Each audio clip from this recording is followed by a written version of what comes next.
Welcome to Not Milk Never Milk. Subscribe if you're lactose intolerant. You start by connecting the Samsung to your computer with a reliable USB cable.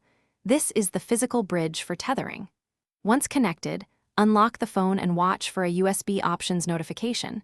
Tap it and choose Transferring Files or USB Tethering when available. Make sure mobile data is active because USB tethering shares your phone's network.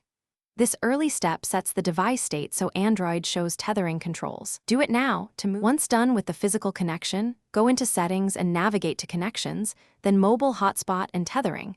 Samsung groups tethering controls here for clarity. Tap the USB tethering toggle. The OS detects an active USB data link and enables network sharing to the computer. Make sure to watch the phone banner that confirms an active connection. If you can't find the option, use the settings search bar and type tethering to surface the control quickly. To finish, check your computer. You should see a new wired network or an internet active adapter. That means tethering is working. If there's no connection, toggle USB tethering off and on and reconnect the cable to force detection. Make sure the phone allowed USB data access when prompted. If problems persist, restart the phone or computer to reload drivers. On Windows, install OEM drivers if needed. One key troubleshooting tip: try a different USB port or cable to rule out hardware failure.